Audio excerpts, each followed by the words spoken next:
रांधन छठ व्रत कथा। रांधन छठ यह विशेष व्रत विशेष रूप से श्रावण मास की छठी तिथि को रखा जाता है और यह माँ अन्नपूर्णा को समर्पित होता है।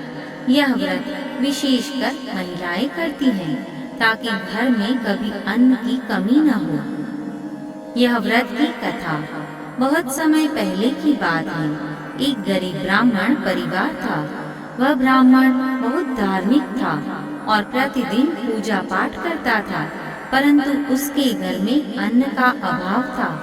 वह और उसका परिवार भूखा ही दिन बिताते।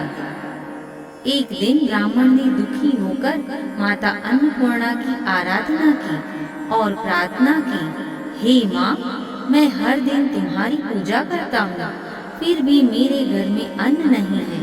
मुझे बताओ क्या करूँ? माँ अन्नपूर्णा उसकी भक्ति से प्रसन्न हुई और कहा, हे ब्राह्मण, तुम श्रावण मास की छठी तिथि को श्रद्धा से व्रत रखो। उस दिन रसोई बनाओ, लेकिन खुद मत खाओ।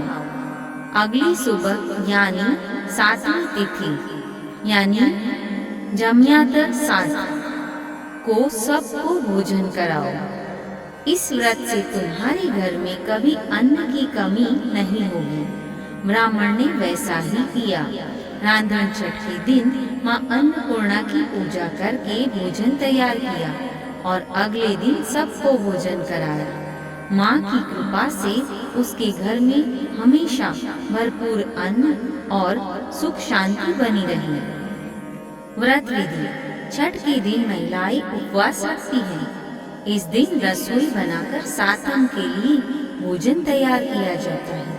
अगली सुबह यानी सातम को भगवान की पूजा कर पूरे परिवार को वो प्रसाद रूपी भोजन कराया जाता है। इस दिन घर में अग्नि नहीं जलती, इसलिए भोजन एक दिन पहले ही बनाते हैं। यह व्रत के लाभ। घर में अन्न धन की वृद्धि होती है। माँ अन्नपूर्णा की कृपा बनी रहती है। परिवार में सुख शांति